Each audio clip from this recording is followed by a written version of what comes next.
Welcome. Discover the power of the collective creativity. Join us on the Creative Catalyst Hive for inspiring stories, practical tips, and expert guidance to unlock your creative potential. Ignite your creativity. Join the Hive. Hey, Mark, how are you? Hello, young lady. How's it going? It's going. It's going. Just kicked everybody off the internet so we could try to record our first podcast here together. So uh, let's see how it goes.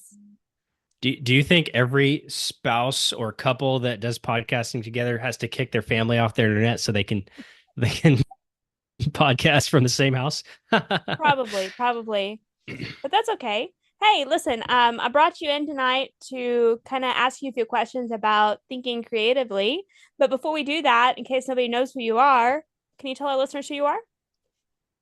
Absolutely, yes. I'm honored to be on your podcast. By the way, I got the chance to watch a couple of your new podcasts. I'm super inspired by them. You have a level of creativity that I don't have with this, so I'm going to do my best to match it.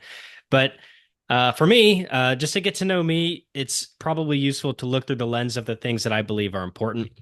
And so for me, the first thing is my faith. I'm really sort of doubling down, if you will, on just learning all about my Christian faith and theology and the doctrines that I believe these days, as well as prayer and relationship and different things like that.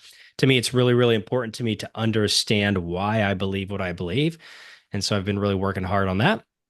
I'm a husband, of course, to you. We've been together for 73 years. Not yet. And no, maybe close. We've been together for a long time, and we've got two wonderful children who are wonderful most of the time. Mhm. And if I just had those two things, just my faith and my family, I'd be a happy camper. Wouldn't really need much else. But of course, we've got to make a living. So I also spent a lot of time in the coaching lane, business coaching and life coaching specifically. And I lead several business coaching mastermind groups where I spend most of my time listening to people talk through their pain points and helping them level up what they're doing in their respective worlds. Fabulous, fabulous. Great introduction. I could have done it better myself.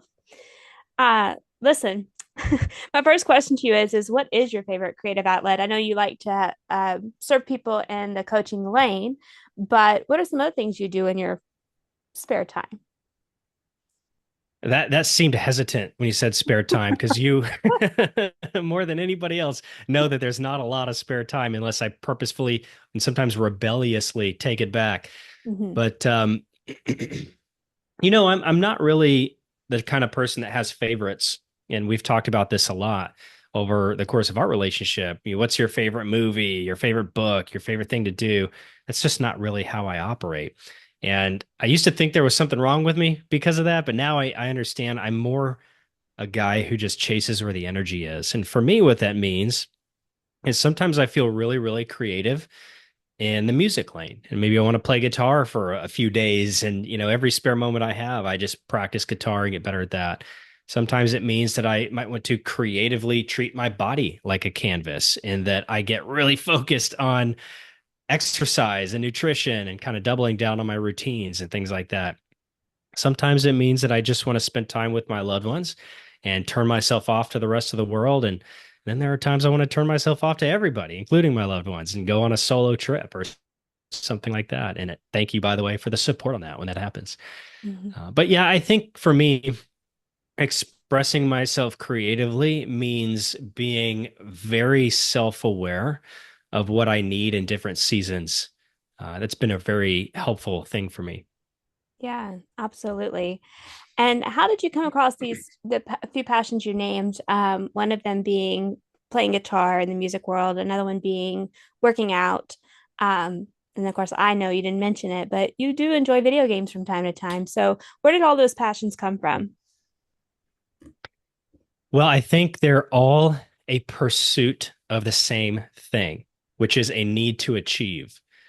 So and there's evidence of this. So whether it is in the video game lane or the guitar, exercise, hiking, whatever it is, business, whatever it is, what I've discovered much through purposeful self-discovery, by the way, like people have given me exercises. I've been coached, lots and lots of journaling. That's how I've arrived at these answers. I'm certainly no genius. I've had a lot of help here. but they're all the pursuit of the same thing, which is a deep desire to achieve. Mm. And so the evidence of that is when I exercise, for example, sometimes I'm really, really focused on exercising, but you know what? I can go 3 or 4 months without it sometimes, which I don't do that often, but sometimes I do. And you're not a happy And camper when you do, but yeah. true story. Yep. Yep. I do need it in my life. But so long as I'm pursuing something, creatively pursuing something, then I've realized that that's essentially how my mind works. If I have the pursuit of something that I can be excellent at, then I feel like I'm creatively expressing myself. And sometimes what I'm pursuing changes. Mm. Yeah, that's so true. That's so true. Um, what are some obstacles that get in your way of pursuing these things that you enjoy doing because, careers and stuff? Well, I'm a very blessed man. And so the starting point, I suppose, is to say that I've arrived at a place where my career is a creative expression of who I am.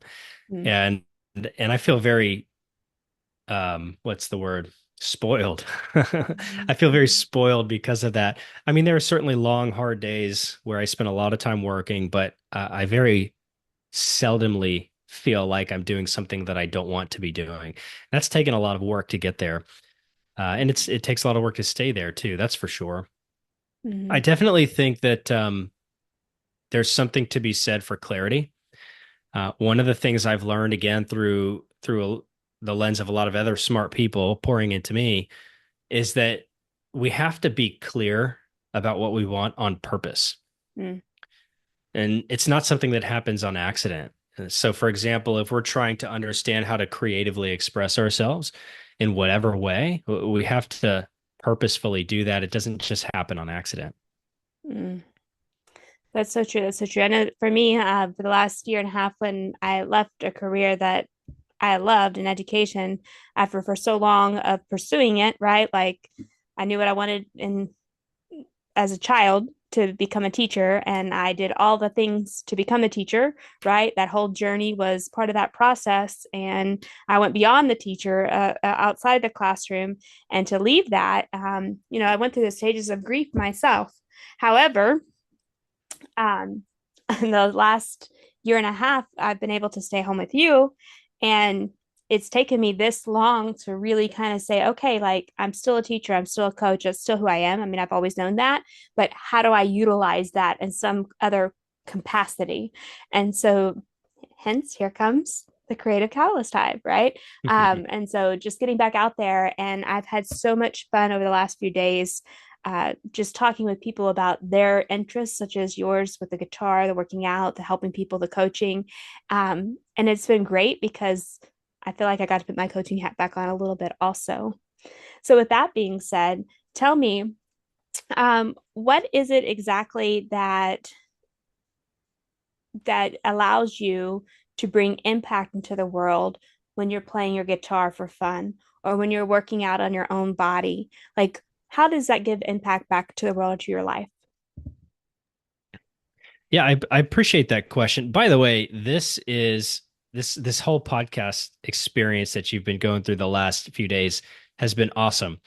And I've got the benefit of being able to sit back and watch you creatively express yourself and see how much fun you're having just asking questions. And I'm having fun right now being interviewed. Normally, I'm the one interviewing people. So thank you for that. So the guitar and the working out and the different things that I do, there's a bigger thing going on there, and it's probably one of the values that I live by that early in our marriage, you and I together, I didn't know how to express it so well. So it might have come across as selfishness sometimes. But now I, I believe you can tell me if we're wrong here, but now I believe I'm a little better at it, which is that if you are not caring for yourself, growing as a person, and purposefully working on yourself, then the people around you are feeling the effects of that. The people around you are going to get a subpar version of you that is not fair to them. And so for me, one of the things that I really believe is that if I am following the energy, as I said before, and just kind of going where my passions are taking me, then I'm able to have an outlet. And I'm also able to grow and expand my mind. And that shows up in my relationship with you. It shows up with the kiddos. It shows up in my business and all the other areas that I operate. If I'm giving myself opportunities to grow and to expand my mind, then everybody around me benefits.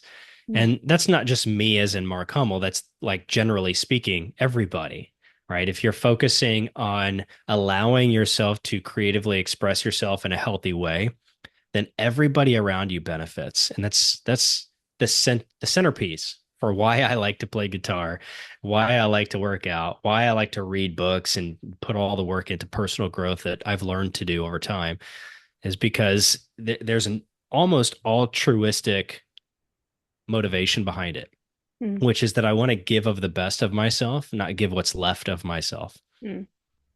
Yeah, that's partly why I left education, right? Like I was coming home and giving everyone here my leftovers. And while although I was being impactful in the other career, I wasn't being as impactful here at home that I could have been. And we were in a place that I could, all of the student loans were paid and everything was done, and I was able to step back and go back to a budget and um, be here for them. And I'm truly grateful for that too. So definitely an impact on me, at least, if no one else. But I think our kids got the impact of that as well. You kind of already hit on this as far as the impact, but why do you find that rewarding? Why does it matter?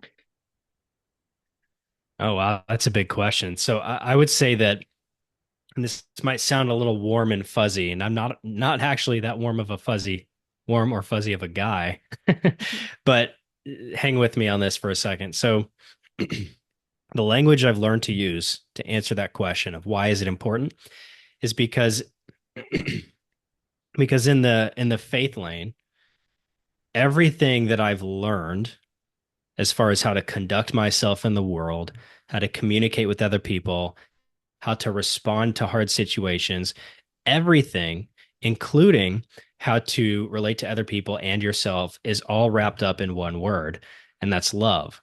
Hmm. And so people express love differently. Some people express love in how they pour into other folks, right? For you, as an example, you're a very collaborative person. You are very caring. And if there is any lack of harmony in the home, you feel that at your core, right? And so you're constantly working to create harmony. And our family benefits because of that. And so do all the other people in your world. Hmm. For me, on the other hand, one of the things that kind of drives me is speed and being able to have influence and being able to shape the things that I'm involved with. So Mhm. that makes you and I a really, really good pair. But if I'm not showing up in my best way, in a way that causes me to have positive impact on the people around me, I think that is lacking the expression of love.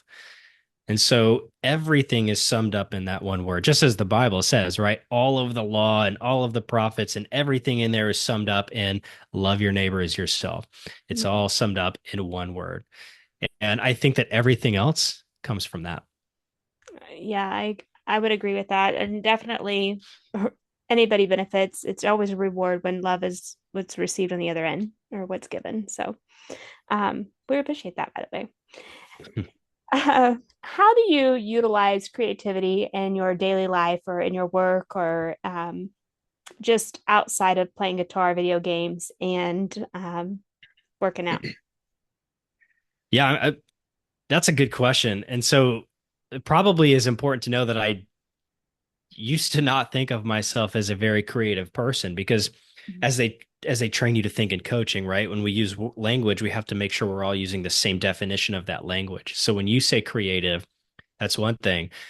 Go backwards, 10, 15 years, if you would have asked me if I was creative, I would have said no way.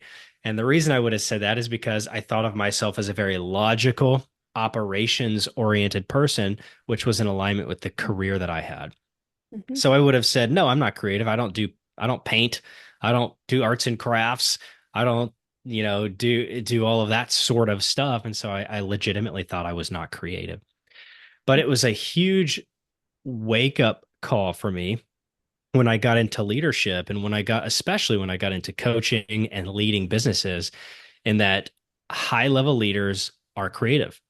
In fact, high level entrepreneurs are extremely creative in their problem solving and their visioning ability. And that's partly what drives them into those roles. And I have found that I'm naturally drawn into those roles. And so it got me realizing that there's a level of creativity that I have that maybe I would just define a little bit differently, right? Maybe I'm not spending time building scrapbooks and, selling jewelry like your guest that I just got to listen to before this podcast, but I'm pouring myself out creatively almost daily on my whiteboards just over to the side here in my office, creating content to help entrepreneurs and creating content to help people in the faith lane. And just there's the word right there, creating. Hmm. And if I would have continued to believe the lie that the only definition of creativity was through somebody else's lens, I'd probably still be stuck right where I was, thinking that I couldn't help people.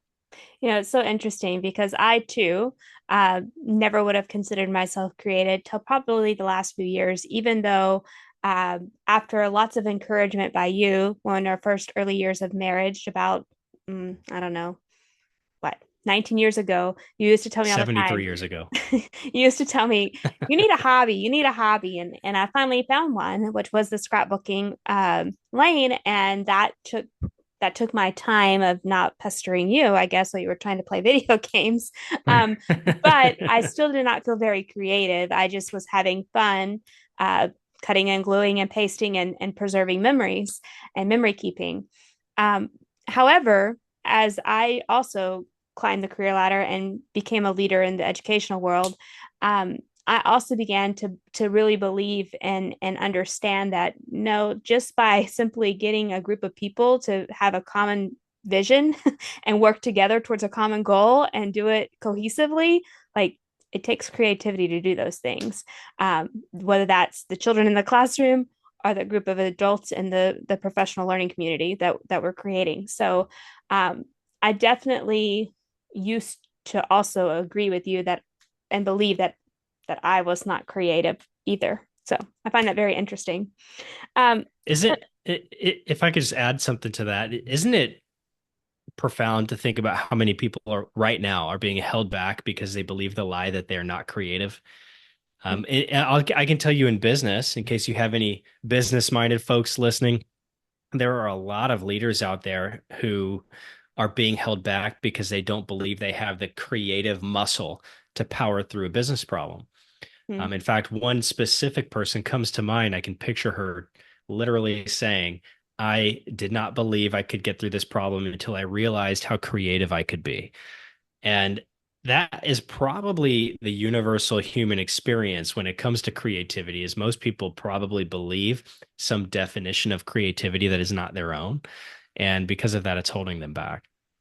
It's powerful to me that you say that because one of my main questions that I ask all of my listeners and my guests when they come on, I guess my guests when they come on, not my listeners. Mm. One of the questions that I ask is, what does creativity mean to you? And which is one of the first questions I asked you. And the reason I do that is because I do believe that it grounds us.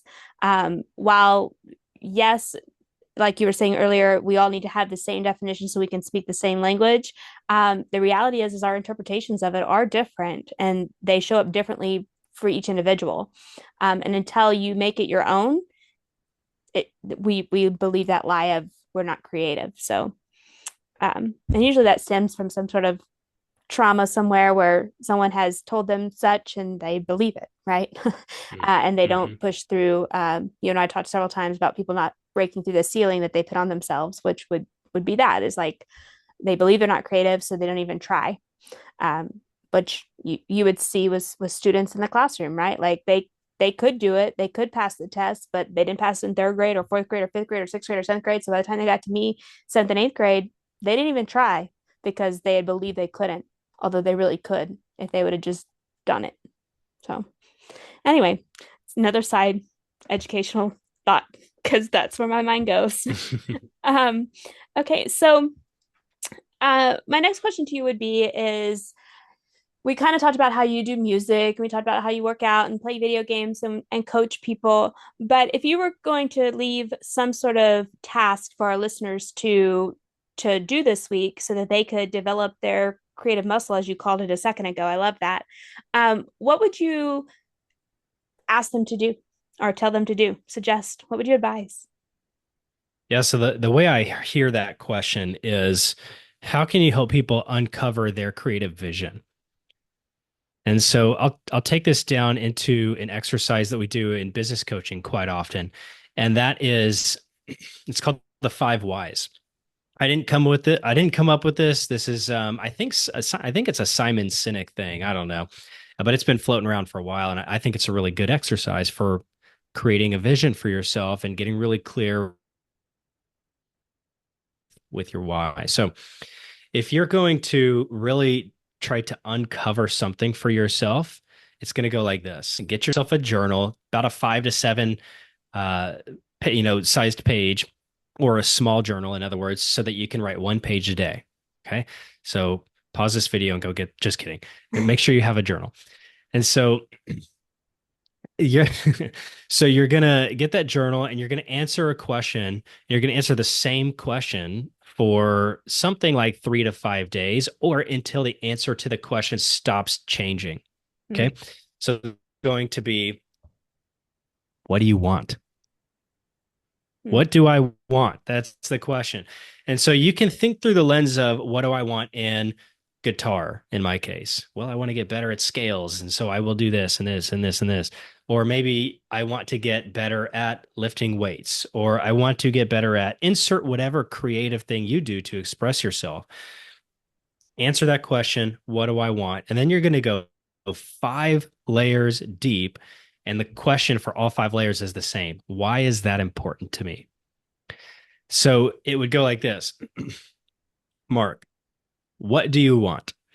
Well, I want to learn scales on my guitar. Okay, why is that important? Well, I believe that that will help me become a better guitar player. Okay, why is that important? Well, I think that if I'm a better guitar player, then I can grab my guitar with more confidence and play it for my family, maybe even my friends someday, maybe even for the church someday, and express myself creatively with music, because I just absolutely love doing that. Okay, well, why is that important? It's important to me to connect with people through music because I did not have a very connected home growing up, and I've always been searching for connection in my life. Well, why is that important? Last one. It's important to me to be meaningfully connected to people because that ties me back to my values. And one of my values is love. And so, why do you want to learn scales on the guitar? Because I love people. How cheesy is that, right? But that's how the exercise works. Mm-hmm. I don't think it's cheesy at all. I think it goes to the other question that I ask all of my guests, and that is, how has the creativity impacted you? Because when I did the suggested writing journal that you had me to, right, I kept coming down to, um, you know, what do I want to do? I want to coach people. I want to create peace and love and harmony in my home, starting in my home and then spreading it out to the rest of the world, which really wasn't very different. Whenever they had us do, we read this book called The Energy Bus at 2 different schools that I worked at.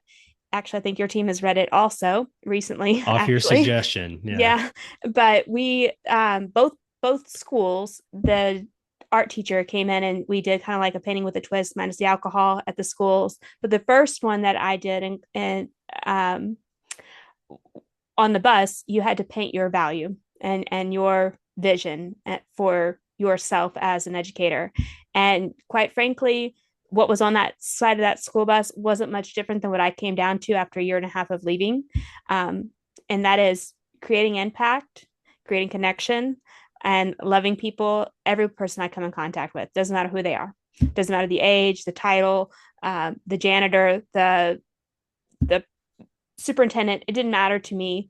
The student, the parent, people, the human experience, um, the human connection is what matters. And I want to be impactful in that. So anyway, I go do it, I guys. have yet What do you suggest with your quirks? Yes, yes, go do it. And I have yet to find many people who, at the bottom of the 5 Why exercise, didn't arrive at some sort of tie to love or connection or care or kindness or something like that. And it's quite profound in my mind. Our son makes fun of me for saying I profound was so just was much, going but to say, you use that word again. it's yep, it is. It's quite profound in that Uh, the things that we do, if we stay at the surface, can seem selfish. mm, But if we dive deeper and deeper into why we're doing the things that we're doing, we can oftentimes uncover some really deep values that are trying to connect us with the people mm. around us and connect us with the world. And that is work worth doing in my mind. Smage. That's something else your son would say. Same page, smage. Smage. Yeah. No, no, no. I totally agree. And actually, I think that book's right there in what the yellow section of your books behind you. But The energy anyway, bus. Yeah. energy fest. But yeah, no, I'm with you 100%. Well, we're coming to a close here soon. And I want to know, is there a place where people could find you? Should they want it to connect with you more? Pick your brain about ideas on how to become more creative themselves, or maybe they have a business entrepreneur question or a mastermind question or something. Maybe they have a guitar question. I know you're still novice there, but you like it, or a workout question. Hey, People are constantly asking you all the time to create a workout plan for them. So where can people find you? yeah, so there's a few ways I'll answer that. And I think I'm a little bit better than novice guitar now, by the way, in case anybody needed to hear that besides myself. So there's a few I know where to find there's you. a You're in my few bed. So not right now, not right now, true, in me case either. you're only listening to the audio here. So the way I'll answer that is if you happen to have anybody listening who is an entrepreneur, business leader, business owner, and is looking for some sort of business coaching, Mhm. the easiest thing to do is just reach out to me on Facebook. I'm most active there because I connect with a lot of people on Facebook through Messenger, and that is a really easy way to connect. If there's some other way that you'd like to be served, whether it's through the home inspection mastermind group that we run, the pest mastermind group, pest company mastermind group that we run, or maybe the Known Disciple Project for Christian entrepreneurs, or maybe even the F9 Mastermind project that we have going, where we do consulting for people who run mastermind communities and online communities. All of those, super easy to find me. Again, on Facebook, just reach out on Messenger. I'm easy to find too. Just type Mark Hummel and I'll pop right up. I'm not the harmonica player. I'm the number two guy normally. So, It just come up every time. yep, yep. But yes, I do connect with a lot of people on social media, and that's a really, really good way to connect. Mm. Well, thanks, Mark, for taking your time out today. I know you've already recorded several of your own videos today for your own businesses, but I thoroughly enjoyed speaking with you. And I guess we'll get off of here and let our kids get back on the internet, because it is a holiday for them after all. Yeah, yeah, it was good speaking with you too. We should do that more often. Okay, talk to you later. That was a joke. That was a joke. See you in a minute. Bye. Bye. Join the Hive where ideas thrive, a buzzing hub of creativity alive. The Creative Catalyst Hive, your guiding light. Ignite your spark, take flight. Thanks for listening with your host, creativity coach, Misty Hummel.